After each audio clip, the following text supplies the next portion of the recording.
আসসালামু আলাইকুম প্রিয় শিক্ষার্থীরা, আজকের ফ্রি সাজেশনমূলক ক্লাসে তোমাদের সবাইকে স্বাগত জানাচ্ছি। আজকের এই ক্লাসটি মূলত এইচএসসি 22 ব্যাচের জন্য। এইচএসসি 22 ব্যাচের পরীক্ষা হতে এখনো প্রায় 2 মাস বাকি। তো তোমাদের জন্য কর্নিয়ার আয়োজনে ফ্রি সাজেশনমূলক ক্লাস ধারাবাহিক চলছে। তো তার এই ধারাবাহিকতায় আজকে আমরা ফিজিক্স ক্লাস করব। আর তোমাদের সাথে আছি আমি মোহাম্মদ নাসিরউদ্দিন। আর ফিজিক্স পড়াবো তোমাদেরকে। আর ফিজিক্সের আজকে আমরা নিউটনিয়ান বলবিদ্যা অধ্যায়টা দেখবো। এই অধ্যায়ে আমরা দেখবো যে এই অধ্যায় থেকে সাধারণত যেই টপিকসগুলো থেকে প্রশ্ন এসে থাকে সেই টপিকসগুলো আমরা কভার করার চেষ্টা করব। আশা করি শেষ পর্যন্ত মনোযোগ সহকারে ক্লাসটি দেখবে এবং ক্লাস শেষে আমরা একটা ফিডব্যাকও নিব যে কে কতটুকু বুঝতে পেরেছে। চলো আমরা তাহলে আজকের ক্লাসটা আমরা শুরু করে দিই। তো আজকে আমরা ফিজিক্স ক্লাস করব। তো ফিজিক্স ক্লাসের আমরা কিছু সাজেশনমূলক ক্লাস যেহেতু, তাহলে আমরা প্রশ্ন দেখে দেখে সেটা সমাধান করা শিখব এবং সেই প্রশ্ন সম্পর্কিত যে বেসিকটা আছে সেই বেসিকটা আমরা জানার চেষ্টা করব। চলো শুরুতে আমরা দেখি তাহলে প্রথম প্রশ্নটা আমাদের কি আছে। চলো প্রথম প্রশ্নটা এখানে দেখো যে আমরা এখানে প্রথম প্রশ্নটাকে দেখি। এখানে দুইটা ফিগার দেখতে পাচ্ছ, দুইটা ফিগার, একটা ফিগার হচ্ছে সমতল আর একটা ফিগার আছে এখানে, একটা আছে সমতল আর একটা আছে আনতল। তাহলে এখানে দুইটা ফিগার আছে। তাহলে দেখা যাক এখান থেকে আমাদের প্রশ্ন কি কি আছে। এখানে দুইটা প্রশ্ন আমরা দিয়ে রেখেছি। তো প্রথম প্রশ্ন দেখো কি আছে যে উদ্দীপকের উল্লেখিত চিত্র 2 এর বস্তুর উপর অভিলম্ব প্রতিক্রিয়া আর এর মানটা বের করতে বলা হয়েছে। আর দ্বিতীয় প্রশ্নটাতে বলেছে যে উভয় চিত্র অনুযায়ী বস্তুটির ত্বরণ গাণিতিক বিশ্লেষণের সাহায্যে আমরা ব্যাখ্যা করব, নির্ণয় করব। তো দ্বিতীয় চিত্রটা হচ্ছে একটা আনত তল, সেটা কি, যেটা লম্বের সাথে 60 ডিগ্রি কোণে এই তলটা আছে। তো এখানে যদি আমরা এই তলগুলোর নাম দেই, তলগুলোর যদি আমরা এখানে ধরো নাম ব্যবহার করি, আমরা যদি নাম ব্যবহার করি কি কি, যে এই হচ্ছে তল আর এটা হচ্ছে লম্ব আর এটা হচ্ছে ভূমি। তো এটা যদি 60 ডিগ্রি হয় তাহলে এই কোণটা কত হবে? এই কোণটা হচ্ছে 90 ডিগ্রি। তাহলে এই কোণটা হবে কত? 30 ডিগ্রি। এটা তাহলে নাম দিলাম এ, এখানে নাম দেই হচ্ছে বি, এখানে হচ্ছে সি। তাহলে এইখানে আমাদের এই এ বি সি এই একটা তল দিয়েছি, যেখানে এ বিটা হচ্ছে এটা নত তল বলি আমরা, যে তলটা 30 ডিগ্রি কোণে আছে। তাহলে এই তলে কি বের করতে বলা হয়েছে আমাদের? প্রতিক্রিয়া, লম্ব প্রতিক্রিয়া। তো এই লম্ব প্রতিক্রিয়া আমরা জানি তলের লম্ব প্রতিক্রিয়া। তো এইখানে যে বস্তুটা আছে, এম ভরের বস্তুটা আছে, তাহলে এম ভরের বস্তুটা ওজন কোন দিকে ক্রিয়া করবে? ওজন ক্রিয়া করবে খাড়া নিচের দিকে। তাহলে এটা হচ্ছে ওজন। আচ্ছা, তাহলে এই কোণটা যেহেতু 30 ডিগ্রি, তাহলে এই তলের বিপরীতে এই কোণটা কত হবে? এই কোণটা অলওয়েজ 30 ডিগ্রি হবে। তাহলে এই বরাবর উপাংশ আমরা পাবো হচ্ছে mg cos 30 ডিগ্রি। ওকে, তাহলে এই বরাবর উপাংশ পাবো হচ্ছে আমরা mg cos 30 ডিগ্রি। তাহলে এর বিপরীতেই আছে কিন্তু এই প্রতিক্রিয়া বলটা হচ্ছে এইটা।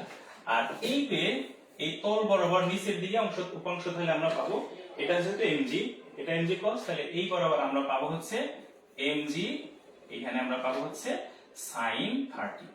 তার মানে কি হচ্ছে, বস্তুটা এই mg sin 30 এই মানের জন্য সে এই তল বরাবর নিচের দিকে গতিশীল হচ্ছে। আর এই তলের প্রতিক্রিয়া তাহলে কি, তলের প্রতিক্রিয়া হচ্ছে আর, এই আরটাকে ভারসাম্য হিসেবে রাখতেছে কত? এই mg cos 30 ডিগ্রি। তাহলে আমাদের এই চিত্র 2 এর বস্তুর অভিলম্ব প্রতিক্রিয়া আরটা তাহলে আমরা কি বলতে পারবো এখান থেকে? তাহলে অভিলম্ব প্রতিক্রিয়া আর সমান আমরা বলবো mg cos 30। তো এইটাই হচ্ছে আমাদের অভিলম্ব প্রতিক্রিয়া। যদি এই r এবং mg cos θ দুটোই সমান, যার কারণে কিন্তু এই বস্তুটা তলের উপরে আছে। যদি এই প্রতিক্রিয়া বলটা বেশি হতো তাহলে কি হতো? তাহলে এই m ভরের যে বস্তুটা আছে এই বস্তুটা কিন্তু উপরের দিকে চলে যেত। আবার যদি এই যে mg cos 30 ডিগ্রি এইটা বেশি হতো তাহলে কিন্তু এটা কি হতো? এই ab তলটাকে ভেঙে নিচের দিকে পড়ে যেত। যেহেতু তলের উপরে আছে তাহলে অবশ্যই এই r mg cos 30 এই দুটো সমান হবে। তাহলে এখন এটা মানটা বসিয়ে দাও। এই ভর কত আছে? ভর দেয়া আছে 2 কেজি। আর জি হচ্ছে অভিকর্ষ ত্বরণ, সেটা আমাদের জানা আছে, সেটা আমরা জানি 9.8।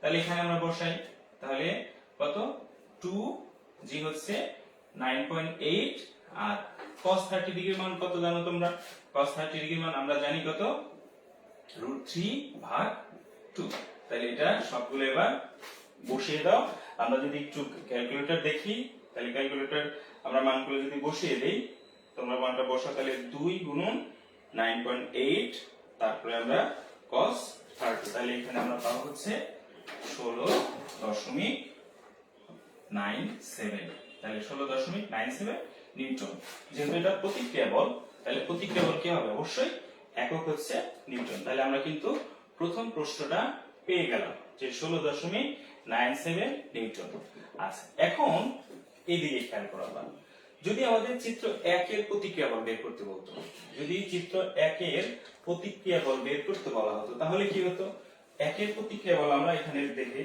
যে ওজন বল এখান থেকে কোন দিকে সোজা নিচের দিকে তাহলে এইবার আছে প্রতিক্রিয়া বল r তাহলে এইবার কিন্তু আমাদের এই চিত্র 1 এর ক্ষেত্রে হতো প্রতিক্রিয়া বল r mg তাহলে m হচ্ছে কত 2 আর g হচ্ছে 9.8 তাহলে এই ক্ষেত্রে আমরা পেতাম হচ্ছে 19.6 নিউটন তার মানে দেখো যখন আমরা একই বস্তু একটা আনত তলে নিয়ে যাব যদি একই বস্তু একটা আনত তলে নিয়ে যাই তাহলে তার কি হয়ে যায় প্রতিক্রিয়া বলটা কিন্তু কমে যায় তাহলে চিত্র 1 এর অভিলম্ব প্রতিক্রিয়া আমরা এখানে পাচ্ছি কত 19.6 আর চিত্র 2 এ পাচ্ছি 16.97 তাহলে কোথায় প্রতিক্রিয়া বলটা বেশি চিত্র 1 এর ক্ষেত্রে প্রতিক্রিয়া বলটা বেশি তাহলে আশা করি তোমরা এখন যে কোনো কনফিগারেশন বা যে কোনো ছবি দেয়া থাকুক এই প্রতিক্রিয়া বল খুব সহজেই বের করতে পারবে ওকে এখন আমরা দ্বিতীয় প্রশ্নটাতে আসি আচ্ছা কমেন্টস তোমরা তোমাদের কোনো প্রশ্ন থাকলে সেগুলো আমাদের কমেন্ট বক্সে জানিয়ে দিতে পারো এবং তোমরা বুঝতে পেরেছো কিনা সেটা আমাদের একটু কমেন্টস করে জানাবা কোথাও তোমাদের যদি বুঝতে অসুবিধা থাকে কোনো ডাউট থাকে তাহলে সেটাও আমরা জানাতে পারবো এই ফাঁকে দেখি কমেন্টস গুলো আমরা একটু চেক করি কেউ কমেন্টস আছে কিনা আচ্ছা আমাদের সাথে একজন কমেন্টস করেছে এসডেন সিদ্দিকী অসাধারণ একটি সেমিনার থ্যাংক ইউ তোমাকে আচ্ছা ওকে আমরা তাহলে আর যারা এই মুহূর্তে আমাদের ক্লাসে যুক্ত আছো তোমরা ক্লাসটা শেয়ার করে দাও যাতে তোমরাও নিজেরাও ক্লাসটা করতে পারো এবং তোমাদের ফ্রেন্ডরা যাতে ক্লাসটা করতে পারে ওকে আমরা দ্বিতীয় প্রশ্নটাতে আসি দেখো দ্বিতীয় প্রশ্নতে কি বলা আছে যে উদ্দীপকের উভয় চিত্র অনুযায়ী বস্তুটির ত্বরণ গাণিতিক বিশ্লেষণের সাহায্যে নির্ণয় করে তুলনা করতে বলেছে তাহলে এখানে আমাদের দুইটা কাজ করতে হবে প্রথমত হচ্ছে দুইটার ক্ষেত্রে আমাদের ত্বরণটা বের করে নিতে হবে তারপরে দুইটার আমরা তুলনা করব তাহলে আমরা ত্বরণ বের করার জন্য ফর্মুলা কি শিখেছিলাম যে বল নির্ণয়ের সূত্র আমরা শিখেছিলাম F = ma যেখানে F টা কি যেখানে F টা হচ্ছে কার্যকর বল আচ্ছা আর ভর m ভর আর a হচ্ছে বস্তুটা ত্বরণ তাহলে আমরা প্রথম ছবিটা যদি দেখি প্রথম ছবিটাতে কি ছিল দেখো প্রথম ছবিটাতে বস্তুটার ভর কত আছে 2 কেজি আর এতে বল প্রয়োগ করা হয়েছে কত 10 নিউটন তাহলে বল প্রয়োগ হয়েছে 10 নিউটন আর এখানে ভর 2 কেজি তাহলে এটা ত্বরণ কত হবে ত্বরণ এই বলটা আমরা তাহলে লিখতে পারবো যে 10/2 তাহলে কত পাবো 10/2 মানে কত 5 তাহলে 5 ত্বরণের একক তোমরা জানো m/2 তাহলে প্রথম চিত্রের জন্য ত্বরণ আমরা পাচ্ছি 5 মিটার পার সেকেন্ড প্রথম চিত্রের জন্য আমরা ত্বরণ পাচ্ছি 5 মিটার পার সেকেন্ড তাহলে প্রথমটার জন্য আমরা ত্বরণ পেলাম এবার দ্বিতীয় চিত্র অনুযায়ী আমাদের ত্বরণটা বের করতে হবে তাহলে দ্বিতীয় চিত্র অনুযায়ী যদি আমরা ত্বরণটা বের করি তাহলে এখানে আমরা দ্বিতীয় চিত্র ত্বরণটা যদি বের করতে চাই তাহলে আমরা এখানে একটু ছবিটা আমরা এখানে দেখাই এটা দেয়া আছে কত এটা দেয়া আছে 60 তাহলে এটা অবশ্যই কত হবে এটা অবশ্যই 30 হবে আর এইখানে আমরা বস্তুটাকে দিলাম যেটা বস্তুর ভর m তাহলে এর ওজনটা আমরা দেখলাম ওজনটা কাজ করে হচ্ছে নিচের দিকে এই বরাবর যে উপাংশটা সেই উপাংশটা হয় mg cos 30 এই বরাবর উপাংশটা হয় mg cos 30 আর এই বরাবর অংশটা হচ্ছে mg sin, তাহলে mg sin 30। ওকে, এখান থেকে আমাদের ত্বরণটা বের করতে হবে। এই যে f equal to, যে আমরা ma, এই f equal to ma এটা কিন্তু সব সময় আমরা লিখবো f equal to ma। তাহলে এই যে দ্বিতীয় চিত্রের ক্ষেত্রে বস্তুটা নিচের দিকে গতিশীল হচ্ছিল, তাহলে নিচের দিকে গতিশীল হওয়ার জন্য তার কার্যকর বল কত? কার্যকর বল আমরা দেখলাম কত হচ্ছে mg sin 30। তাহলে কার্যকর বল হচ্ছে mg sin, কিন্তু আমরা বল সমান কি জানি? আমরা সব সময় বল সমান জানি হচ্ছে F equal to ma। তার মানে এই ma এটা ইকুয়াল টু হচ্ছে mg sin 30। তাহলে এবার দুই পাশ থেকে m ভাগ করে দাও, তাহলে কি থাকবে? এখানে থাকবে হচ্ছে a, আর এখানে থাকলো কত? g sin 30। ওকে, তাহলে g এর মান জানো কত? 9.8, আর sin 30 ডিগ্রির মান কত? sin 30 ডিগ্রির মান আমরা জানি 1/2। তাহলে টোটাল ত্বরণ কত আসলো? তাহলে টোটাল ত্বরণ আমরা পাবো কত? 9.8 এর অর্ধেক, তাহলে এটা পাবো 4.9 ms ইনভার্স 2। তাহলে উভয় চিত্রের জন্যই কিন্তু আমরা ত্বরণ বের করে ফেলেছি। তাহলে প্রথমটার জন্য আমরা পেয়েছিলাম কত? প্রথমটার জন্য আমরা পেয়েছিলাম 5, আর দ্বিতীয়টার জন্য পেলাম কত? 4.9। তাহলে আমাদের প্রশ্ন কি বলেছিল? তাহলে আমাদের প্রশ্নে বলেছিল যে উভয় চিত্র অনুযায়ী বস্তুটির ত্বরণ গাণিতিক বিশ্লেষণের সাহায্যে নির্ণয় করতে বলেছে, এরপরে হচ্ছে তুলনা করতে বলা হয়েছিল। তাহলে প্রথমে আমরা কি এই নির্ণয়টা করে ফেলেছি। কত বললাম? প্রথমটার জন্য পেয়েছি কত? 5, প্রথমটার জন্য 5, আর দ্বিতীয়টার জন্য আমরা পেলাম কত ত্বরণ? 4.9। তাহলে তুলনা করো। তুলনা করা মানে তুমি এটা দুটার মধ্যে বিয়োগ করে বলতে পারো কে বেশি, কতটুকু বেশি। তাহলে এখানে দেখতে পাচ্ছি 5 আর এটা হচ্ছে 4.9, তাহলে সে কতটুকু বেশি? 0.1 পরিমাণ বেশি। ওকে, আবার আমরা বড় বা ছোট দিয়েও বলতে পারি। তাহলে সমতলে বস্তুটি যখন এই সমতলে গতিশীল ছিল, সমতলে যখন গতিশীল ছিল তখন ত্বরণ বেশি হয়, আর যদি আনত-তলে গতিশীল হয় তখন বস্তুর ত্বরণ কম হয়। তাহলে এখান থেকে তোমাদের জন্য, তোমরা যেহেতু কিছুদিন পরে এই পরীক্ষা দিয়ে আবার অ্যাডমিশন টেস্টে যাবা, একটা ছোট ট্রিক্স শেখায় রাখি যে এই আনত-তলে যদি কোনো বস্তু গতিশীল থাকে। আচ্ছা, এখানে আরেকটা জিনিস তোমাদের বলে রাখি, এই যে প্রশ্নটার মধ্যে কোথাওই কিন্তু ঘর্ষণের কথা উল্লেখ নাই। তো ঘর্ষণ সম্পর্কিত আমরা আরেকটা প্রশ্ন দেখব একটু পরে। তো যদি ঘর্ষণ না থাকে তাহলে অলওয়েজ এই নত তলের ক্ষেত্রে বা আনত তলের ক্ষেত্রে ত্বরণ a equal to g sin theta. এই থিটাটা অলওয়েজ এই ভূমির সাথে, যেটা থিটাটা কিন্তু উপরেরটা নিবা না, অলওয়েজ এই নিচের থিটাটা যদি নেই, কোনটা হচ্ছে ভূমির সাথে, তলটা ভূমির সাথে কত ডিগ্রি কোণে আছে এটা যদি আমরা নেই, তাহলে a equal to g sin theta. আশা করি তোমরা চমৎকারভাবে বুঝতে পেরেছো। যদি বুঝে থাকো তাহলে আমাদের কমেন্ট বক্সে জানিয়ে দাও যে আমাদের প্রশ্ন 1, তাহলে প্রশ্ন 1 ডান। ওকে, প্রশ্ন 1 ডান লিখে ফেলো যারা এই মুহূর্তে আমাদের সাথে যুক্ত আছো, যারা যারা বুঝতে পেরেছো, তাহলে প্রশ্ন 1 ডান লিখে ফেলো। তাহলে প্রশ্ন 1 আমরা শিখে ফেললাম। ওকে, আমাদের সাথে এই মুহূর্তে যারা যুক্ত আছো কমেন্টস করছো। ওকে, আচ্ছা, এক্সিলেন্ট, সুন্দর ক্লাস হচ্ছে স্যার, থ্যাংক ইউ। আচ্ছা, আমরা দেখি এবার পরের প্রশ্নে আমাদের কি আছে। আমরা পরের প্রশ্নে যাই। আমরা সেকেন্ড কোশ্চেনটা দেখি, যে সেকেন্ড কোশ্চেনটাতে আমাদের কি বলা আছে। এই প্রশ্নটা আমরা শিখলাম। যে 2 নাম্বার প্রশ্নটা আমরা দেখি, যে দেখো কি বলা আছে এখানে, যে এই যে এখানে একটা ফিগার দেয়া আছে, এখানে একটা ফিগার দেয়া আছে। তো এখানে 5 কেজি ভরের একটা বস্তু হেলানো তলে রাখা আছে। তো আগের মতোই আমরা এটার নাম দিতে পারি, যেটা থিটা কোণে, এখানে কত ডিগ্রি কোণে হেলে আছে? থিটা কোণে হেলে আছে। যেখানে বস্তুটার ভর দেয়া আছে কত? 5 কেজি। এই যে এখানে আমরা কিছু বাড়তি টার্ম দেখতে পাচ্ছি, যেটা আমাদের আগের ছবিটাতে ছিল না। এই মিউ এস, মিউ কে আর জি তো আমরা জানি। তাহলে আগের মতো এটা নাম দেই, এটা হচ্ছে এ, এটাকে দিই বি, এবার হচ্ছে সি। তাহলে এ বি সি, তাহলে এখানে এ বি সি হচ্ছে একটা এবিসি, এবিট হচ্ছে নততল, নততলে এখানে বি বিন্দুতে কি আছে? এই 5 কেজি ভরের বস্তুটা রাখা আছে। আর এই তলের এই মিউএস কে বলি হচ্ছে আমরা স্থিতি ঘর্ষণ, এই মিউএসটাকে বলি হচ্ছে স্থিতি ঘর্ষণ গুণাঙ্ক, এটা হচ্ছে স্থিতি ঘর্ষণ গুণাঙ্ক। ওকে,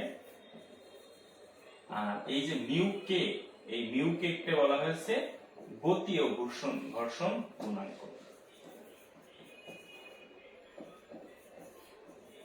এই স্থিতি ঘর্ষণ গুণাঙ্ক আর গতীয় ঘর্ষণ গুণাঙ্ক দেয়া আছে।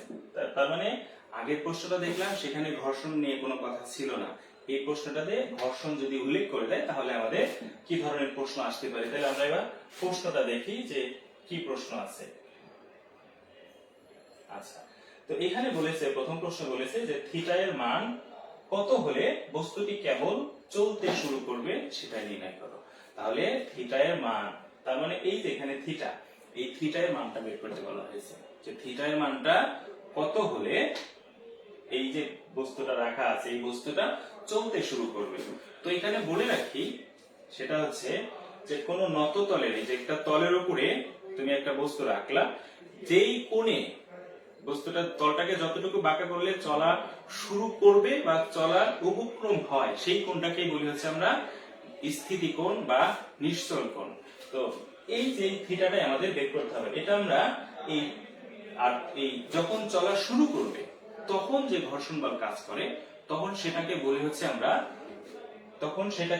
আমরা যে স্থিতি ঘর্ষণ। আর সেই স্থিতি ঘর্ষণ পাওয়ার জন্য আমাদের স্থিতি ঘর্ষণ গুণাঙ্কটা জানতে হয়। তো স্থিতি ঘর্ষণ গুণাঙ্কটা কিন্তু আমাদের এখানে বলে দিছে। তাহলে এখান থেকে আমরা কি বের করতে পারবো, যে থিটার মানটা বের করবো। তো এই ক্ষেত্রে আমাদের ফর্মুলাটা হচ্ছে স্থিতি ঘর্ষণ গুণাঙ্ক যদি আমরা বের করতে চাই তাহলে এই ক্ষেত্রে স্থিতি ঘর্ষণ গুণাঙ্কের ফর্মুলা হচ্ছে যে মিউ এস, এই মিউ এস এর সাথে এই থিটা নিয়ে একটা সম্পর্ক আছে। সেটা কি, সেটা হচ্ছে এই mu S equal to tan theta. তো এখান থেকে আমাদের থিটার মানটা বের করতে হচ্ছে। তাহলে এখানে ফর্মুলাটা কি বললাম, এখানে ফর্মুলাটা হচ্ছে mu S equal to tan theta. তো এই ফর্মুলা থেকে আসলে আমাদেরকে এই থিটার মানটা বের করতে হবে। তাহলে mu S equal to tan theta, এখান থেকে যদি আমরা থিটার মান বের করি তাহলে mu S equal to tan theta. তাহলে এখান থেকে যদি আমরা থিটা বের করি তাহলে থিটা বের করলে কি আসবে, তো থিটা যদি বের করো তাহলে এখান থেকে আমরা এখানে লিখে দেই। আচ্ছা, তাহলে থিটা যদি বের করতে চাই তাহলে আমরা লিখতে পারবো হচ্ছে, তাহলে থিটা আমরা লিখবো এখানে। তাহলে থিটাটা যদি বের করতে চাই তাহলে এখানে tan এর যে ইনভার্স ফাংশনের যে ব্যাপারটা আছে সেই ইনভার্স ফাংশনটা আমাদেরকে ব্যবহার করতে হবে। তাহলে ইনভার্স ফাংশনটা যদি আমরা ব্যবহার করি তাহলে এখানে থিটা ইকুয়াল টু লিখতে পারবো কত, tan ইনভার্স মিউ এস। তাহলে tan ইনভার্স মিউ এস, তাহলে এখানে tan ইনভার্স মিউ এস এর মান আমাদের এখানে বলা আছে কত, 0.2। তাহলে এটাই হচ্ছে আমাদের থিটা এর মান। তাহলে বলেছিল থিটা এর মান কত হলে বস্তুটি কেবল চলতে শুরু করবে। বস্তুটি কেবল চলতে শুরু করে বা চলার উপক্রম হলে তখন যেই ঘর্ষণ বল কাজ করে তখন সেটাকে আমরা বলি স্থিতি ঘর্ষণ। তাহলে স্থিতি ঘর্ষণ গুণাঙ্ক দিয়ে আমাদের এটা বের করতে হবে। তাহলে এখানে আমরা বের করে ফেলি যে কত আসে তাহলে আমাদেরকে মানটা। তাহলে tan ইনভার্স আমাদের এখানে ইনভার্স ফাংশন ব্যবহার করব। তাহলে tan ইনভার্স 0. কত আছে 2। তাহলে এখানে দেখো, তাহলে এখানে আমরা পাবো হচ্ছে যে 12.41, তাহলে 12.41। তাহলে থিটার মানটা, এই যে থিটার মান, এই থিটার মান যদি 12.41 ডিগ্রি হয় তাহলে এইখানে যে 5 কেজি ভরের বস্তুটা ছিল এই 5 কেজি ভরের বস্তুটা চলা শুরু করবে। তাহলে থিটা যদি 12.41 ডিগ্রি হয় তাহলে কিন্তু চলা শুরু করবে। তাহলে আশা করি তোমরা এই স্থিতি ঘর্ষণ কোণ বের করতে পারবে। আচ্ছা, আমরা এবার পরের কোশ্চেনটা দেখি যে পরের কোশ্চেনটা কি বলা আছে।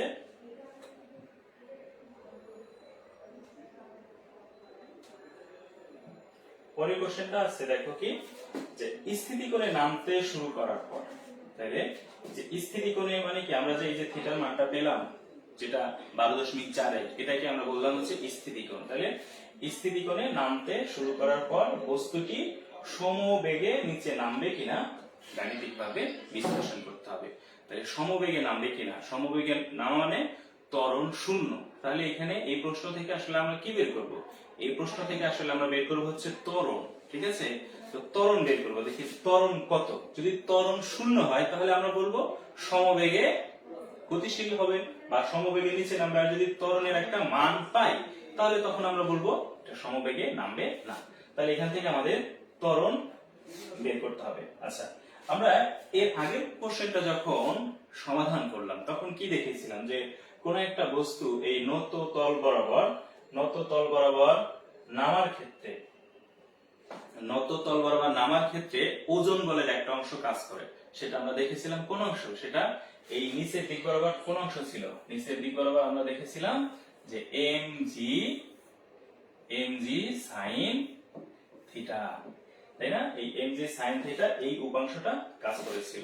তাহলে বস্তুটা যে সমবেগে নামবে কিনা সেটা আমরা এখনই বের করব। তো এই যে নিচের দিকে নামতেছে কত? mg sin থিটা বলে। এখন যেহেতু এখানে ঘর্ষণ আছে এই তলের, তাহলে যখন বস্তুটা গতিশীল হবে, গতিশীল হওয়ার আগ পর্যন্ত যে ঘর্ষণ কাজ করে সেটাকে আমরা বলবো স্থিতি ঘর্ষণ। তো চলা যখন শুরু করে দিবে, যখন ঘর্ষণ তখন কাজ করবে হচ্ছে গতীয় ঘর্ষণ, তখন আমাদের এই মিউকের ব্যবহারটা লাগবে। যতক্ষণ বস্তুটা থেমে থাকবে ততক্ষণ হচ্ছে স্থিতি ঘর্ষণ, আর যখন চলা শুরু করবে তখন হচ্ছে গতীয় ঘর্ষণ। তাহলে এখান থেকে আমরা এবার বের করে ফেলবো হচ্ছে ঘর্ষণ বল। তো ঘর্ষণ বলের ক্ষেত্রে ফর্মুলাটা হচ্ছে, আমরা অলওয়েজ ঘর্ষণ বল কোন দিকে কাজ করবে, ঘর্ষণ বলটাকে আমরা এখানে এফ কে দিয়ে লিখবো। তাহলে এখানে কার্যকর বলটা হবে, তাহলে কার্যকর বল আমরা দেখেছিলাম যে কার্যকর বল F = ma।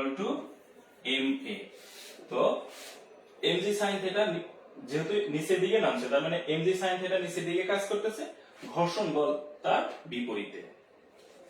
তাহলে এই ঘর্ষণ বল সমান ফর্মুলা হচ্ছে মিউ কে আর। ওকে, ঘর্ষণ বল সমান হচ্ছে মিউ কে আর। তো নততলের ক্ষেত্রে আর এর মানটাও আমরা আগের প্রশ্নটিতে ব্যবহার করেছি, বের করেছি। তাহলে এখান থেকে আমরা কি পাবো? তাহলে এফ এর জায়গায় আমরা এখানে লিখবো হচ্ছে যে mg মাইনাস এই ঘর্ষণ বল = ma। তো এই ইকুয়েশন থেকে আসলে আমরা ত্বরণটা বের করব। যদি ত্বরণ শূন্য আসে তাহলে আমরা বলবো সমবেগে নিচে নামবে, আর যদি ত্বরণ শূন্য না আসে তাহলে আমরা বলবো সমবেগে নিচে নামবে না। তো এখানে আমাদেরকে গাণিতিকভাবে বিশ্লেষণ করতে বলছে। গাণিতিকভাবে বিশ্লেষণ করা মানে কি? গাণিতিকভাবে বিশ্লেষণ করা মানে তোমাকে অঙ্ক করতে বলছে। ফিজিক্সের স্যাররা তো আর ম্যাথ পড়ায় না যে সরাসরি বলবে অঙ্ক করো, এইজন্য একটু টেকনিক্যালি বলে যে অঙ্ক করো, অঙ্ক না করে বলে গাণিতিকভাবে বিশ্লেষণ করো। আশা করি ব্যাপারটা বুঝতে পেরেছো। তাহলে এখান থেকে a কত আসবে? তাহলে a সমান আমরা লিখতে পারবো যে, আচ্ছা এখানে mg sin থিটা হবে, mg sin থিটা বিয়োগ করব কত? তাহলে বিয়োগ হচ্ছে fk ভাগ হচ্ছে n, যেহেতু এর মানটা আমরা বের করব। তাহলে এর মানটা যদি বের করব, করে ফেললাম। তাহলে এখন আমাদের প্রত্যেকটা অংশ আলাদা আলাদা করে আমরা বের করে নিই যে mg sin থিটা কত আসে, ঘর্ষণ বল কত আসে। তাহলে ঘর্ষণ বল আমরা আসবে হচ্ছে যে fk = mu k r, আর মানে আমরা দেখলাম আসে হচ্ছে mg cos, এখানে কত পেয়েছিলাম থিটা? আমরা থিটা পেয়েছিলাম হচ্ছে 12.41, তাহলে 12.41 লিখতে হবে। তাহলে এখানে পাবো আমরা ঘর্ষণ বল, আর এখানে mg sin থিটা দেবে। আচ্ছা আমরা আগে ঘর্ষণ বলটা বের করি। মিউ কে দেয়া আছে কত? মিউ কে দেয়া আছে 0.15, জি হচ্ছে 9.8। আচ্ছা, ঘর্ষণ বলের ক্ষেত্রে আর এর মধ্যে আছে mg cos 30, তাহলে এখানে হবে cos থিটা পেয়েছিলাম 12.41। তাহলে সবগুলো মান আমরা বসিয়ে দিই। এবার আমরা যদি ক্যালকুলেটরটা ব্যবহার করি একটু, চলো দেখি কত আসে ঘর্ষণ বল। তাহলে হচ্ছে 0.15। বস্তুটার ভর কত ছিল? আচ্ছা বস্তুটার ভর আছে হচ্ছে 5 কেজি, তাহলে 5 কে গুণ হবে তাহলে 5, তারপরে 9.8, এরপরে হচ্ছে cos 12। তাহলে এই মানটা আসতেছে কত? ঘর্ষণ বল আমরা পাবো হচ্ছে এখানে, ঘর্ষণ বল পাচ্ছি দেখো 7.19। তাহলে এটা হচ্ছে আমাদের ঘর্ষণ বল। ঘর্ষণ বল পাচ্ছি 7.19 নিউটন। আমাদের mg sin থিটাটা বের করতে হবে। m হচ্ছে 5 কেজি, g হচ্ছে 9.8 আর sin 12। তাহলে sin 12.41। আমরা এটা যদি দেখি তাহলে এই mg sin থিটা এই মানটা আসতেছে আমাদের 10.53। তাহলে এটা হচ্ছে 10.53। তাহলে এখানে আমাদের ত্বরণ বের করতে হবে। তাহলে mg sin থিটা হচ্ছে 10.53 আর ঘর্ষণ বল হচ্ছে 7.9। তাহলে 10.53 বিয়োগ হচ্ছে 7.19। ওকে, তাহলে ভাগ হচ্ছে ভর। ভর কত? 5 কেজি। তাহলে আমরা ত্বরণটা এখানে পেয়ে যাব। তাহলে কত আসে ত্বরণ আমরা বের করে ফেলি। তাহলে 10.53 বিয়োগ 7.19 ভাগ করা হচ্ছে 5 দিয়ে। তাহলে এখানে আমরা পাবো হচ্ছে ত্বরণটা পাবো হচ্ছে 0.67। তাহলে ত্বরণ পেলাম হচ্ছে 0.67 msn/2। যেহেতু আমরা কি দেখেছিলাম, আমরা বলেছিলাম যদি ত্বরণ থাকে তাহলে তার বস্তুটা, ত্বরণ মানেই হচ্ছে বেগের পরিবর্তন। তাহলে ত্বরণ যেহেতু আমরা পেয়েছি তার মানে বস্তুটা সমবেগে নামবে না। তাহলে আমাদের এটা কিন্তু গাণিতিকভাবে বিশ্লেষণ হয়ে গেল। আশা করি বুঝতে পেরেছো। তাহলে আমাদের প্রশ্ন 2, তাহলে এবার কমেন্ট বক্সে আমাদেরকে জানিয়ে দাও যে প্রশ্ন 2 ডান বা প্রশ্ন 2 ক্লিয়ার। ওকে, এই মুহূর্তে তাহলে আমরা দুইটা প্রশ্ন শিখে ফেলেছি। এবার আমরা যদি পরের প্রশ্নটিতে যাই, পরের প্রশ্নটি দেখি আমরা যে পরের প্রশ্নটিতে কি আছে। প্রশ্ন 3 নম্বরে আমরা যাচ্ছি এবার। দেখো, আচ্ছা 3 নম্বর প্রশ্নটা দেখো, যে এখানে একটা কি দেয়া আছে, একটা সরু দণ্ড দেয়া আছে। এখানে xy একটা ঘূর্ণন-অক্ষ, pq একটা ঘূর্ণন-অক্ষ, আর এখানে যে দণ্ডটা দেয়া আছে সেটার ভর হচ্ছে 3 কেজি। আচ্ছা, তাহলে এখান থেকে কি প্রশ্ন আমাদের কি বের করতে হবে সেটা দেখি। তাহলে প্রথম প্রশ্ন বলছে যে এই y অক্ষের সাপেক্ষে ঘোরালে চক্রগতির ব্যাসার্ধ কত হবে। আচ্ছা, চক্রগতির ব্যাসার্ধ সেটা আগে জানতে হবে। চক্রগতির ব্যাসার্ধ হচ্ছে যে একটা বস্তুর সমস্ত ভর একটা নির্দিষ্ট বিন্দুতে কি থাকে, জমা থাকে বা কেন্দ্রীভূত থাকে, সেটাকে আমরা বলি হচ্ছে ভর কেন্দ্র। তো ঘূর্ণন-অক্ষ থেকে ভর কেন্দ্রের যে দূরত্ব, ঘূর্ণন-অক্ষ থেকে ভর কেন্দ্রের যে দূরত্ব, সেই দূরত্বটাকেই আমরা বলি হচ্ছে চক্রগতির ব্যাসার্ধ। তাহলে এখানে xy অক্ষের সাপেক্ষে চক্রগতির ব্যাসার্ধ যদি বের করতে হয়, তাহলে ঘূর্ণন-অক্ষের সাপেক্ষে চক্রগতির ব্যাসার্ধকে আমরা চক্রগতির ব্যাসার্ধকে সবসময় আমরা কে দিয়ে লিখব। বস্তুটার ভর কত দেয়া আছে? 3 কেজি। তাহলে এই ক্ষেত্রে চক্রগতির ব্যাসার্ধের সাথে যদি আমরা জড়তা ভ্রামক বের করি তাহলে আসবে হচ্ছে mk²। আর এখানে ঘূর্ণন অক্ষটা xy অক্ষের সাপেক্ষে, তাহলে xy অক্ষটা কোথায় আছে? ঠিক মাঝখানে আছে। তাহলে একটা সরু দণ্ডের মাঝখানে যদি ঘূর্ণন অক্ষ থাকে, তাহলে আমাদের জড়তার ভ্রামকের যে ফর্মুলাটা আছে সেটা আমাদের ব্যবহার করতে হবে। তো আচ্ছা, সেটা আমরা বের করব। তার আগে একই সাথে সেকেন্ড কোশ্চেনটা দেখে নেই, কারণ সেকেন্ড কোশ্চেনটাও এই জড়তার ভ্রামকের ফর্মুলার সাথে রিলেটেড। তাহলে আমাদের বুঝতে একসাথে দুইটা জিনিস বোঝা হয়ে যাবে। দ্বিতীয় প্রশ্নটা আমরা যদি একসাথে দেখে নিই, তো এখানে xy অথবা pq কোন অক্ষ সাপেক্ষে দণ্ডটিকে ঘোরানো অধিকতর সহজ হবে, এটা গাণিতিকভাবে ব্যাখ্যা করতে বলা হয়েছে। তার মানে এখানে আমাদের দুইটা অক্ষ আছে, একটা হচ্ছে এই সরুদণ্ডের এক প্রান্ত দিয়ে আছে, আর একটা হচ্ছে সরুদণ্ডের কোথায় আছে? সরুদণ্ডের xy অক্ষ মানে মাঝামাঝিতে আছে। তাহলে প্রথম প্রশ্নে আমাদের xy অক্ষ সাপেক্ষে চক্রগতির ব্যাসার্ধ বের করতে বলা হয়েছে, আর দ্বিতীয় প্রশ্নটিতে বের করতে বলছে xy অথবা pq। তো এই ধরনের সমস্যা সমাধানের ক্ষেত্রে আমাদেরকে জড়তার ভ্রামক দিয়ে ব্যাখ্যা করতে হয়। জড়তার ভ্রামক সবসময় মনে রাখবা, যেই অক্ষের সাপেক্ষে জড়তার ভ্রামক কম হবে, যেই অক্ষের সাপেক্ষে জড়তার ভ্রামক কম হবে সেই অক্ষের সাপেক্ষে ঘোরানোটা সহজ। জড়তার ভ্রামক মানেই হচ্ছে ঘুরতে তুমি একটা বস্তুকে ঘুরাইতে চাও, তাহলে সেটাকে বাধা, বাধাটাই হচ্ছে জড়তার ভ্রামক। তাহলে যেখানে জড়তার ভ্রামক কম হবে সেখানে ঘোরানোটা সহজ হবে। তাহলে এখন আমরা যে এটা আছে যদি প্রান্ত দিয়ে হয় তাহলে জড়তার ভ্রামক আমরা প্রান্ত দিয়ে হলে জড়তার ভ্রামক আমরা জানি হচ্ছে যে 1/3 ml²। এলটা হচ্ছে দণ্ডের দৈর্ঘ্য, আর যদি অক্ষের সাপেক্ষে হয় তাহলে হচ্ছে কত 1 এক্ষেত্রে হয় 1/12 ml²।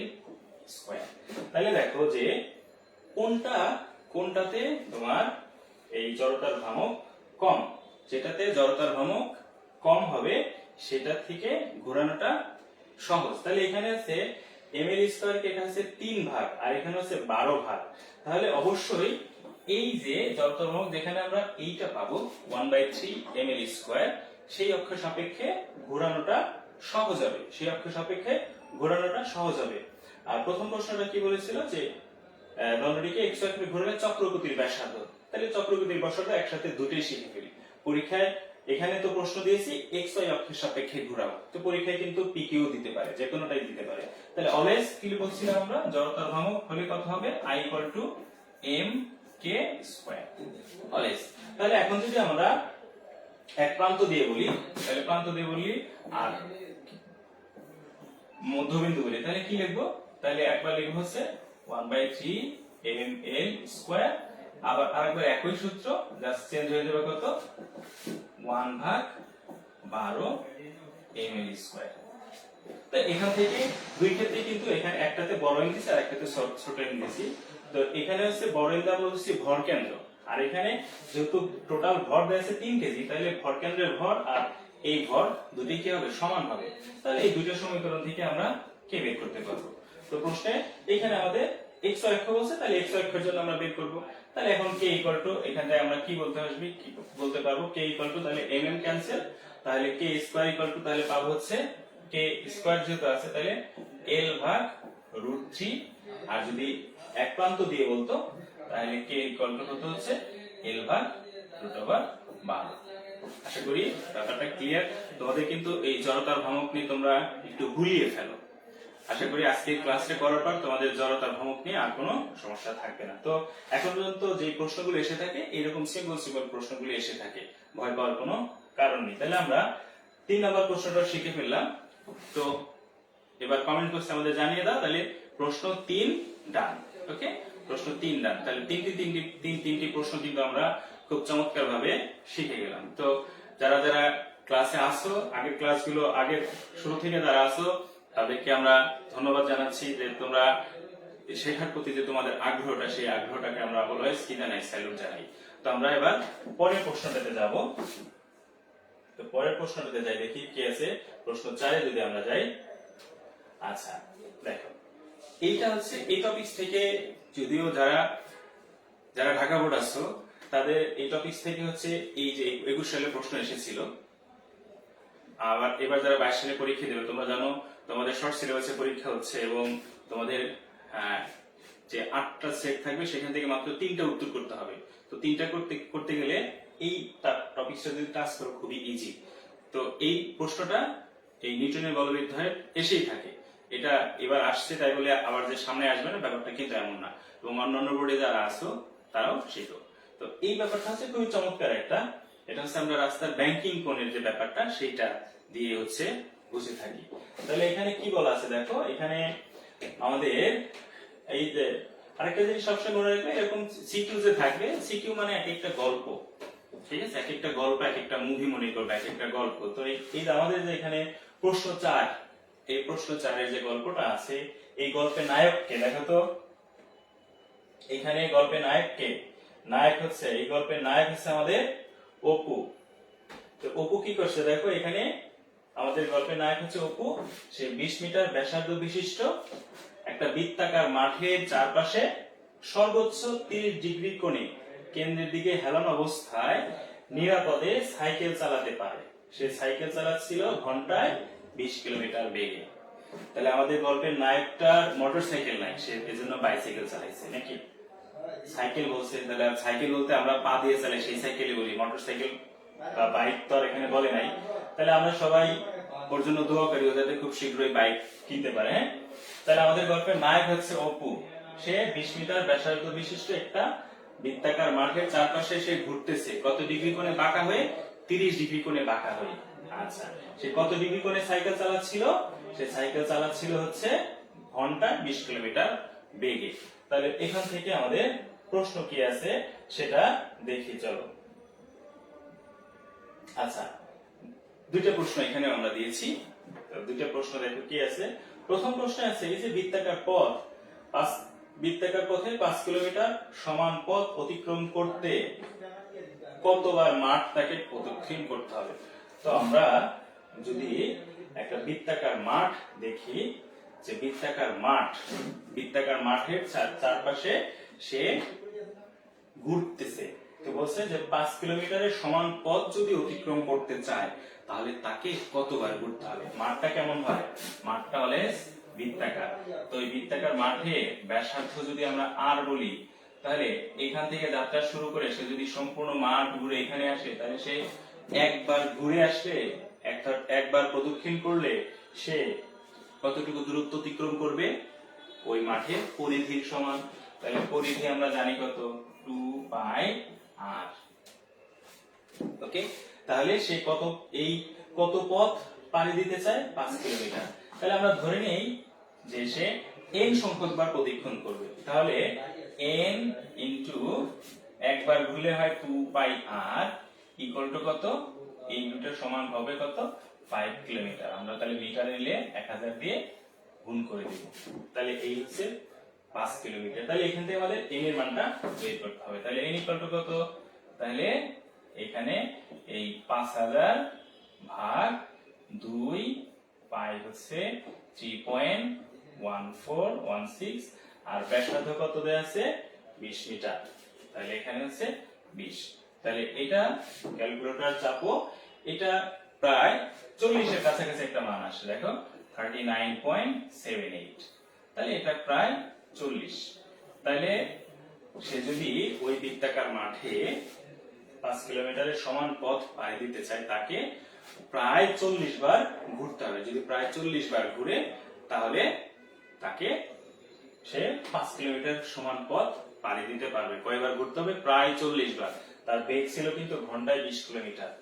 আশা করি ব্যাপারটা বুঝতে পেরেছি। এখান থেকে তোমাকে আরেকটা প্রশ্ন করে দিতে পারতো যে তার এই যে 5 কিলোমিটারের সমান পথ অতিক্রম করতে তার কত সময় লাগে। 40 বার পাড়ি দিল, এটা তো আমরা বুঝলাম। ওকে, যদি এবার এখান থেকে তোমাকে বের করতে বলে যে তাহলে তার কত সময় লাগবে, এই কত 40 বার পাড়ি দিতে, তাহলে কি? তাহলে এখানে দূরত্ব হচ্ছে 5 কিলোমিটার, আর বেগ দেয়া আছে। তাহলে এখান থেকে সময় যদি বের করতে বলতো, তাহলে s = vt, সেই ফর্মুলা থেকে আমরা t = কি বের করতে পারবো? যে এই 5 ভাগ ঘন্টায় 20। তাহলে এত, এই 5 ভাগ 20 টা বলবো এত হচ্ছে। তাহলে এখানে কিলোমিটার পার আওয়ার, তাহলে ঘন্টায়। তাহলে এখানে যে 5 কে যদি 20 দিয়ে ভাগ করো, তাহলে এটা আসবে হচ্ছে ঘন্টায়। তাহলে আমরা দেখি তার কয় ঘন্টা লাগে। তাহলে কয় ঘন্টা লাগে তা দেখি। তাহলে 5 কে 20 দিয়ে ভাগ করে দিই। তাহলে 5 ভাগ 20, তাহলে 0.25 ঘন্টা। আচ্ছা বলো তো 0.25 ঘন্টা মানে কত? কয় মিনিট? 0.25 ঘন্টা মানে 1 ঘন্টার 4 ভাগের 1 ভাগ। 1 ঘন্টা সমান কত? 60 মিনিট। তার মানে তার কয় মিনিট লাগবে? প্রায় 15 মিনিট সময় লাগবে। মিনিটে নিলে 15 মিনিট।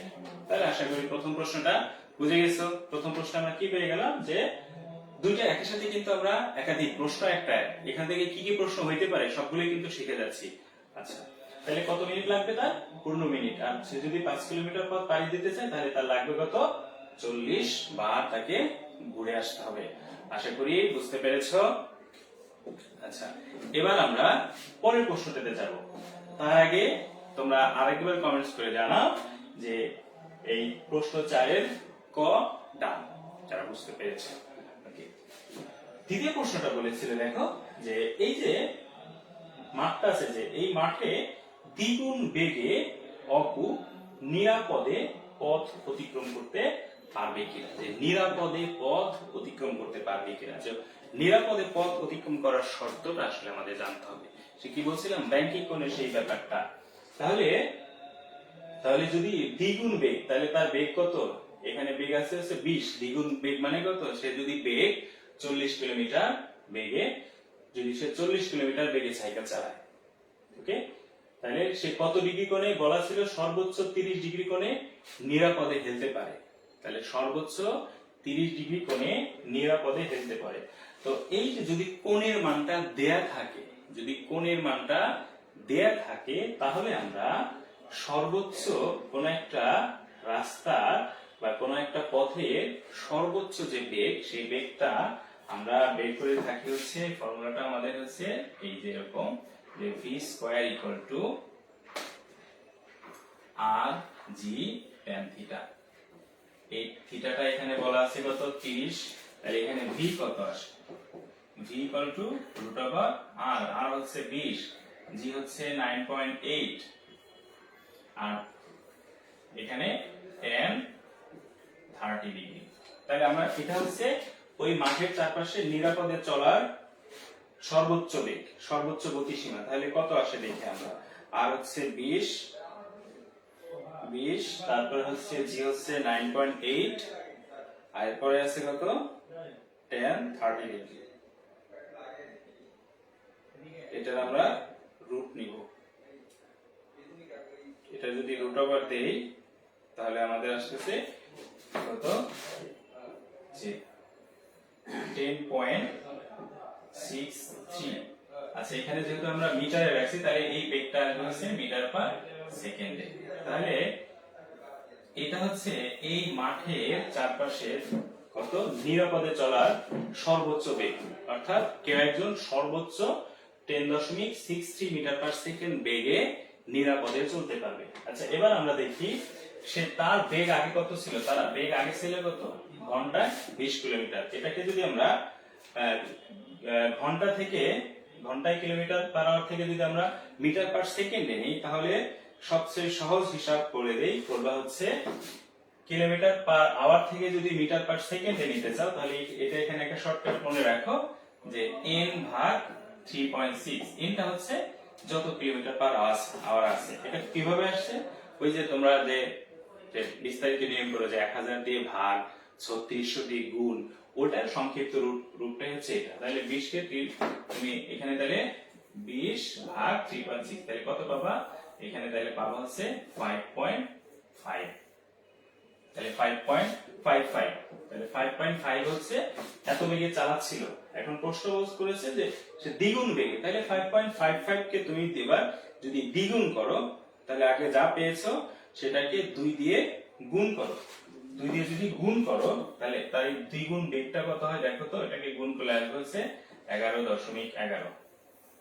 কিন্তু ওই মাঠে নিরাপদে চলার জন্য বেগ কত ছিল, 10.63। তাহলে তার গতিসীমা, সর্বোচ্চ গতিসীমা, স্পিড লিমিট থেকে সে বেশি করে ফেলছে। তাহলে কি সে নিরাপদে পার হতে পারবে? মন্তব্যটা এবার তোমরাই করবে। এখানে তো আমাদের গাণিতিক বিশ্লেষণের মাধ্যমে সত্যতা যাচাই করতে বলছে। তাহলে আমরা কি পেলাম, আমরা অপর বেগ দ্বিগুণ করে বেগ পেলাম 11.11 মিটার পার সেকেন্ড, আর ওই রাস্তার সর্বোচ্চ বেগ আমরা পেলাম হচ্ছে 10.63 মিটার পার সেকেন্ড। তাহলে এবার এটার সত্যতা কি, এবার তোমরা সত্যতাটা মন্তব্য করে জানিয়ে দাও। তাহলে সত্যতা যাচাই করছিল, তাহলে কি হয়ে যাবে, তাহলে বলেই দিচ্ছি, তারপরে তোমরা কমেন্টসে জানিয়ে দাও তোমাদের চিন্তাটা। যেহেতু সে কি করেছে, সর্বোচ্চ গতিসীমা ক্রস করেছে, অর্থাৎ যে রাস্তায় যে স্পিড লিমিট যা ছিল সেটা ব্রেক করে ফেলেছে, তাহলে অবশ্যই সে দুর্ঘটনার সম্মুখীন হবে, নিরাপদে পার হইতে পারবে না।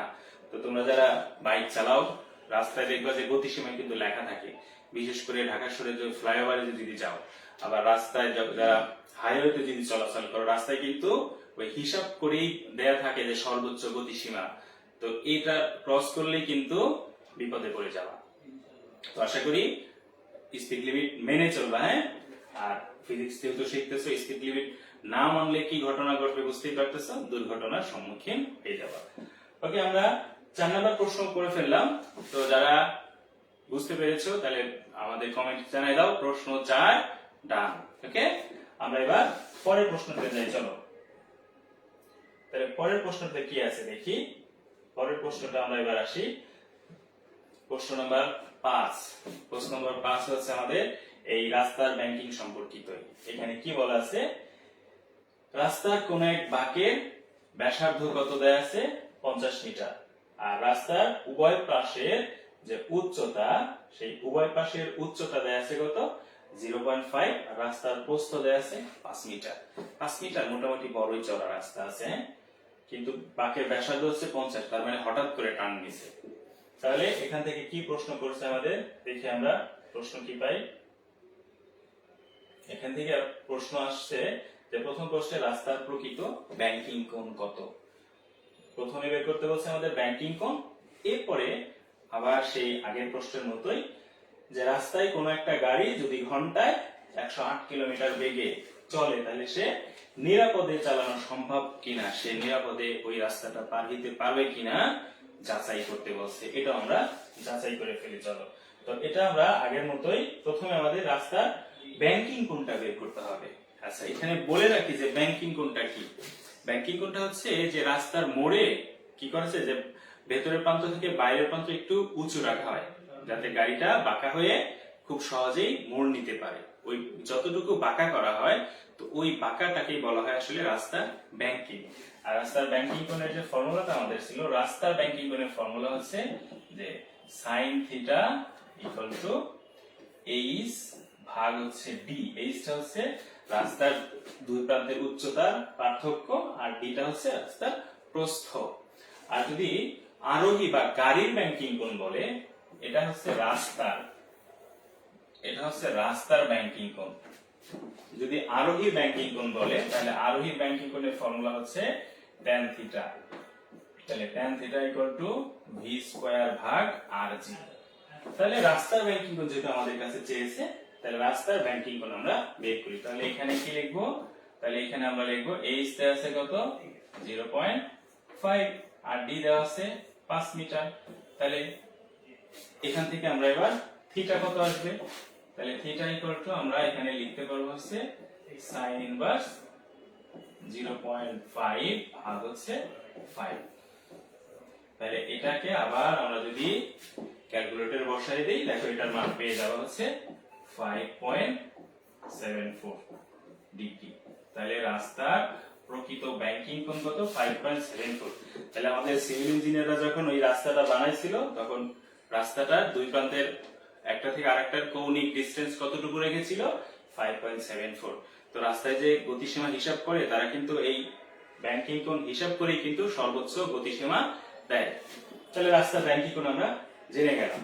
এবার দ্বিতীয় প্রশ্নটায় আসি। দ্বিতীয় প্রশ্নটায় গাড়িটা চলছিল কত 108 কিলোমিটার পার আওয়ার বেগে, ঘন্টায় 108 কিলোমিটার। তাহলে নিরাপদে পার হইতে পারবে কিনা, প্রশ্নটা আমরা দুই ভাবে বের করতে পারি। প্রথমে আরোহী ব্যাংকিং কোণ, আমরা আরোহী ব্যাংকিং কোণ দিয়ে বের করতে পারি। যদি আরোহী ব্যাংকিং কোণ দিয়ে বের করতে পারি, এবং আবার এই রাস্তার সর্বোচ্চ গতিসীমা দিয়ে বের করতে পারি, দুই ভাবেই আমরা শিখি। তো রাস্তার সর্বোচ্চ গতিসীমা একটু আগে শিখেছিলাম, বের করার ফর্মুলা আমরা দেখেছিলাম যে v ইকুয়াল টু যে রুট ওভার আর জি tan থিটা। রাস্তার সর্বোচ্চ গতিসীমা বের করার ফর্মুলা আমরা শিখেছিলাম, তো এটাতে আমরা করে ফেলতে পারি। আবার এই যে tan থিটা দিয়ে আরোহী ব্যাংকিং কোণ আমরা বের করতে পারি। তাহলে আগে দেখি সর্বোচ্চ রাস্তার নিরাপদে চলার সর্বোচ্চ বেগ কত আসে। তাহলে সর্বোচ্চ বেগ কত আসে সেটা আমরা বের করে ফেলি। তাহলে আর হচ্ছে কত দেওয়া আছে এখানে 50, জি তো 9.8, আর tan আরোহী গাড়ির রাস্তার ব্যাংকিং কোণ পেয়েছি আমরা 5.74। তাহলে এই রাস্তায় নিরাপদে চলতে পারবে হচ্ছে একটা গাড়ি 4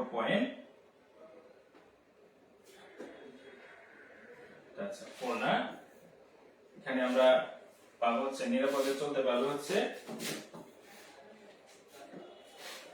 ভাগ করলে আমাদের আছে, দেখো কি কি ছিল, আর এর মান হচ্ছে আর জি, আর হচ্ছে 50, এখানে আমরা করে ফেলি, আর হচ্ছে 50, জি হচ্ছে 9.8, আর এখানে 10 এর মান আমরা পেয়েছি কত 5.74।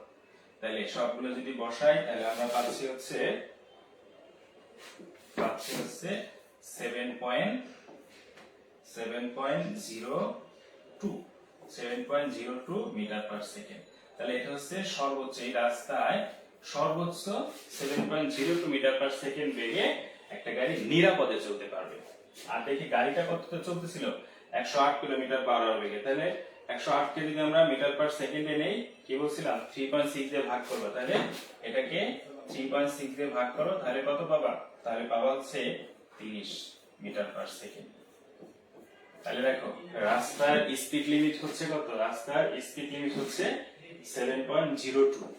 রাস্তায় সে চলছিল কত? 30 মিটার পার সেকেন্ড। এখানেও সে ওভার স্পিডে চলছে, আর ওভার স্পিডে চললেই দুর্ঘটনা ঘটে যাবে।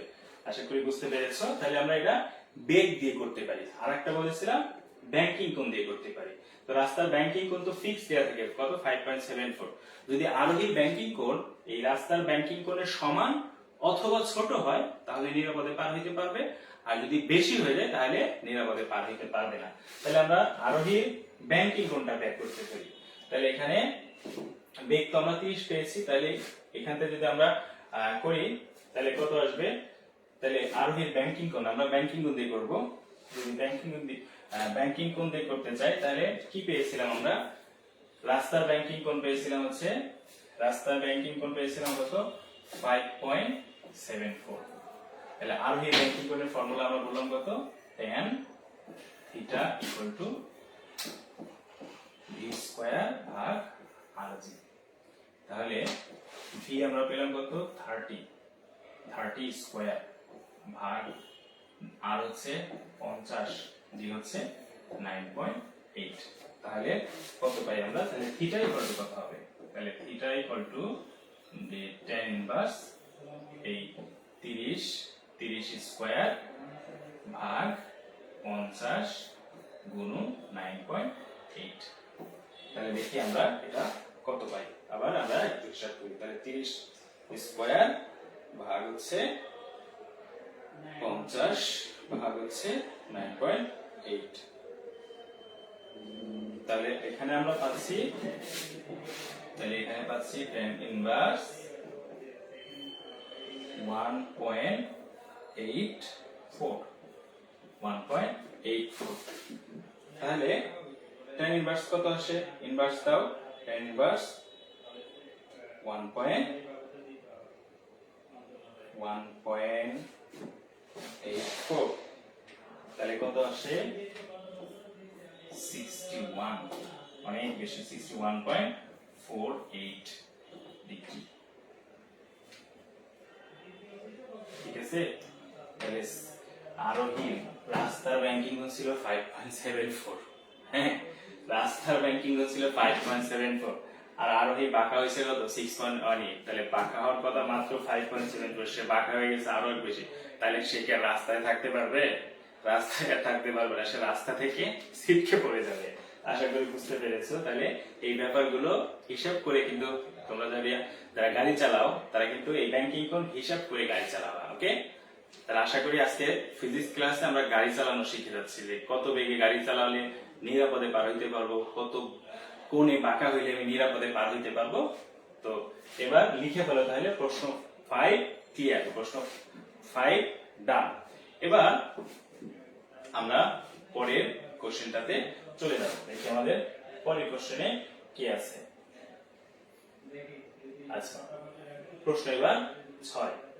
এখানে কি আছে? এখানে 1200 কেজি ভরের একটা গাড়ি 20 মিটার পার সেকেন্ড বেগে চলছিল, সমান ভরের একটা স্থির গাড়ির সাথে সংঘর্ষে লিপ্ত হয়ে গেছে, তার মানে ধাক্কা লেগেছে। এরপরে তারা মিলিত অবস্থায় 120 মিটার চলছে। তাহলে এই হচ্ছে আমাদের তথ্য। এখান থেকে প্রশ্ন বলেছে এই যে গাড়িদ্বয়কে থামাতে প্রতিরোধকারী বল কত? তাহলে কি হয়েছে? গাড়িটা তো থেমে গেছে, তাহলে 120 মিটার চলার পরে থেমে গেছে, তাহলে এই থামার জন্য যে একটা বল কাজ করেছে সেই বলটা কত? পরের প্রশ্ন কি আছে? সংঘর্ষটি কি স্থিতিস্থাপক?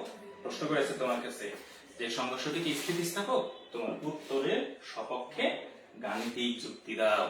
তাহলে এখানে বলে রাখি, সংঘর্ষ স্থিতিস্থাপক নাকি অস্থিতিস্থাপক এটা বোঝার সবচেয়ে সুন্দর উপায় হচ্ছে ভরবেগ এবং গতিশক্তি এই দুইটা যদি সংরক্ষিত থাকে, অর্থাৎ সংঘর্ষের আগে এবং পরের ভরবেগ যদি একই থাকে, তাহলে সংঘর্ষটা স্থিতিস্থাপক, আর যদি এই দুটোর মধ্যে কোনো একটা সমান না হয় তাহলে সংঘর্ষটা অস্থিতিস্থাপক। তাহলে আমরা সমাধান করে ফেলি। তাহলে দেখো প্রথম প্রশ্ন দেখি। প্রথম প্রশ্ন, গাড়িদ্বয়কে থামাতে প্রতিরোধকারী বলের মান কত? প্রথম প্রশ্ন আমরা বের করব। তাহলে প্রতিরোধকারী বল, বল সমান আমরা কি জানি? বলো, কমেন্টসে জানাও। বল সমান কি জানি? বল সমান আমরা জানি F = ma। তাহলে যাই বলুক অলওয়েজ বল ইকুয়াল টু হচ্ছে F = ma। তাহলে আমাদের কি বের করতে হবে? এর মানটা লাগবে। তো এর মানটা আমরা কি দিয়ে বের করব? যেহেতু 120 মিটার পর থেমে গেছে, তাহলে এই যে ফর্মুলাটা যে শিখেছিলাম যে v² = u² + 2as, তাহলে এখান থেকে আমরা a বের করব। a = কত? v তো যেহেতু থেমে গেছে, v টা শেষ বেগ, তাহলে 0, তাহলে মাইনাস আসবে, তাহলে u² / 2s। মাইনাস কেন আসলো? মন্দন হবে, যেহেতু থেমে গেছে তাহলে আস্তে আস্তে বেগ কমে গেল। এবার তাহলে এই বেগটা বের করতে হবে যে তারা মিলিত অবস্থায় কত বেগে গেছে। তাহলে মিলিত অবস্থায় কত বেগে গেছে? তাহলে এখানে আমাদের যে ভরবেগের সংরক্ষণ সূত্র, সেটা ভরবেগের সংরক্ষণ সূত্র কি ছিল? যে m1 u1 + m2 u2 = মিলিত বেগ। যেহেতু বের করব m1 + m2, এটার সাথে হচ্ছে v। তাহলে এখান থেকে আমরা m1 কত দেয়া আছে? 1200। u1 কত দেয়া আছে? 20। u2 কি ছিল? স্থির ছিল, তাহলে 0। তাহলে এখানে দুটেই সমান ভর, তাহলে 1200 যোগ এখানেও তাহলে 1200 ইনটু হচ্ছে v। তাহলে এখানে v সমান কত আসবে? তাহলে এখানে আমরা পাচ্ছি কত? 12 × 24, তাহলে এখানে পাবো হচ্ছে আমরা 24,000। তাহলে এখানে আমরা পাবো 1200 × 20, তাহলে পাবো হচ্ছে 24,000। এটাকে ভাগ করো, তাহলে ভাগ হচ্ছে 2400। তাহলে ভাগ করলে কত হয়? এই 2 শূন্য, এই 2 শূন্য, তারপরে কাটো, তাহলে 24 কে এখানে কাটলে থাকে হচ্ছে 10। তাহলে মিলিত অবস্থায় কত বেগে চলছিল? মিলিত অবস্থায় তার চলছিল হচ্ছে 10 মিটার পার সেকেন্ডে। তাহলে এইখানে বসিয়ে দিই এবার। তাহলে 10² মানে 100, 2 × 120। তাহলে এবার আমরা মানটা বের করে ফেলি। আমরা যদি এটা মানটা বের করি তাহলে কি আসতেছে দেখো তো। তাহলে আমরা এখানে কাটাকাটি করো, শূন্য দাও, শূন্য কাটো, তাহলে নিচে থাকে হচ্ছে 10 আর নিচে থাকে উপরে 10, নিচে থাকে 24। তাহলে 10 ভাগ 24, তাহলে 10 ভাগ 24, তাহলে ধর 10 কে 24 দ্বারা ভাগ করলে পাবো হচ্ছে 0.42। তাহলে ত্বরণ কত? তাহলে এই ত্বরণ পাইলাম হচ্ছে 0.42। গাড়ি দুইটাকে থামাইছিল, তার মানে ভর কত হবে? ভর হচ্ছে দুইটার ভর, তাহলে দুইটার ভর দুইটা মিলে কত? 2400। তাহলে 2400 কি করবে? 2400 × 0.42, তাহলে 1008। তাহলে এই যে বলের মানটা আমরা কত পাচ্ছি? 1008 নিউটন। তাহলে থামাইতে কি পরিমাণ বল লাগছিল? তাহলে থামাইতে বলের প্রয়োজন হয়েছিল কত? 1008 নিউটন। আশা করি ক্লিয়ার তোমাদের ব্যাপারটা। তাহলে আমরা এই প্রশ্নটা শিখে গেলাম যে এই বাধাদানকারী বলের মান যদি আমরা বের করি তাহলে আমাদেরকে এইভাবে বের করতে বলা হয়। এবার আমরা পরের প্রশ্নটিতে যাই। চলো, পরের প্রশ্নটিতে কি বলা ছিল যে সংঘর্ষটি কি স্থিতিস্থাপক?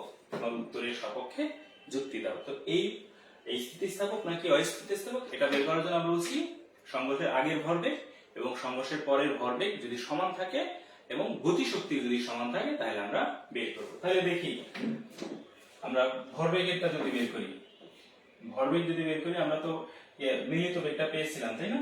মিলিত বেগটা পেয়েছিলাম কত? 10। আর সে চলতেছিল কত? সে চলতেছিল হচ্ছে 1200 তে। 1200 কেজি ভর, সে চলছিল হচ্ছে 20 মিটার পার সেকেন্ড বেগে। তাহলে আমরা এখান থেকে যদি বের করি যে m1 u1 okay equal to, তাহলে দুটার যোগফল, তাহলে এখানে ছিল কত, দুটার যোগফল হচ্ছে 2400, আর বেগ আমরা পেয়েছিলাম কত 10। তাহলে দেখো ডান পক্ষ এবং বাম পক্ষ দুটোই সমান। এখানে আমাদের কত আসছে, এখানেও আসতেছে কত 24,000, আর এখানেও আসতেছে আমাদের কত 24,000। তার মানে সংঘর্ষের আগে এবং পরে ভরবেগ একই আছে। তাহলে সংঘর্ষের আগে এবং পরে ভরবেগ যদি একই থাকে, তাহলে একটা কন্ডিশন আমাদের হয়ে গেল যে স্থিতিস্থাপক কিনা, একটা কন্ডিশন কিন্তু আমাদের হয়ে গেল। তাহলে দ্বিতীয় কন্ডিশনটা কি ছিল, যে এবার আমরা গতিশক্তি বের করব, যে আগের গতিশক্তি কত, আমরা যদি E1 বলি তাহলে হাফ m মানে কত 1200, আর হচ্ছে 20 স্কয়ার v স্কয়ার। তাহলে সংঘর্ষের আগে গতিশক্তি, তাহলে এখানে হচ্ছে 600, আর এখানে হচ্ছে কত, এখানে 20 স্কয়ার করলে হয় কত 400। তাহলে এখানে আমরা কত পাচ্ছি, এখানেও পাচ্ছি কত 424, 4টা 0। তাহলে এত জুল। এটা কি সংঘর্ষের আগে। এবার সংঘর্ষের পরে যদি বের করি, তো সংঘর্ষের পরে মানে দুইটা যখন একসাথে সংঘর্ষ হওয়ার পরে কি হয়েছে, দুইটা একসাথে চলছিল, তাহলে সেটাকে যদি আমরা E2 বলি তাহলে হাফ m। এবার দুইটা যদি একসাথে ছিল তাহলে m কত হবে 2400, আর বেগ কত 10 স্কয়ার। তাহলে এখানে কত আসছে, এখানে আসছে কত, এখানে আসতেছে আমাদের 2 গুণন 24, তাহলে কত হয় 2 কে 24 দিয়ে ভাগ করলে এখানে পাচ্ছি আমরা 1200, আর এখানে কত 100। তাহলে দেখো তো এখানে কত পেলাম আমরা, এখানে পাচ্ছি হচ্ছে 12,000। কি বলছিলাম আমরা, আমরা বলেছিলাম যে ভরবেগ এবং গতিশক্তি এই দুটোই যদি সমান থাকে সংঘর্ষের আগে এবং সংঘর্ষের পরে, তাহলে আমরা বলবো এটা সংরক্ষিত আছে। তাহলে তখন সেই সংঘর্ষটাকে বলবো আমরা স্থিতিস্থাপক। কিন্তু যদি গতিশক্তি অথবা ভরবেগ দুইটার কোনো একটা সমান না হয়, তাহলে তখন আমরা সেটাকে বলছিলাম যে এটা স্থিতিস্থাপক হবে না। তাহলে আমরা এখানে কি দেখতে পেলাম, যে দুইটার গতিশক্তি কি, দুইটার গতিশক্তি আলাদা আলাদা। একটাতে পেলাম কত, একটাতে পেলাম হচ্ছে 12,000 সরি, একটাতে পেলাম 12,000, আর একটা এখানে পাইছে কত, এখানে পাইছে হচ্ছে 2,40,000। তাহলে দুইটা কি সমান আছে, দুইটা তো সমান নাই। যেহেতু দুইটা সমান নাই, যেহেতু দুইটার গতিশক্তি সমান না, তাহলে এই সংঘর্ষটা অস্থিতিস্থাপক। তাহলে সংঘর্ষটা স্থিতিস্থাপক না। তাহলে আমরা কিন্তু গাণিতিক যুক্তি, আমাদের উত্তরের সপক্ষে গাণিতিক যুক্তি দিলাম। তাহলে আশা করছি প্রশ্ন 6 বুঝতে পেরেছো। তাহলে প্রশ্ন 6 ডান। তাহলে আজকে আমরা নিউটনের বলবিদ্যায়ের বেশ কয়েকটা টাইপসের প্রবলেম শিখলাম, যেগুলো পরীক্ষায় এসে থাকে। তো এতক্ষণ যারা আমাদের সাথে ক্লাসে ছিলে, আশা করছি ক্লাসটা এনজয় করেছো। তো আজকে ক্লাসটা আমরা এখানেই শেষ করতে চাই।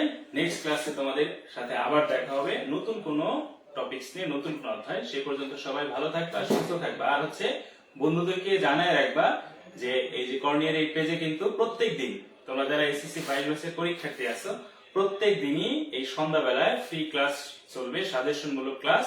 তোমরা নিয়মিত অংশগ্রহণ করবে। তো সবাই ভালো থাকো, সুস্থ থাকো, আল্লাহ হাফেজ।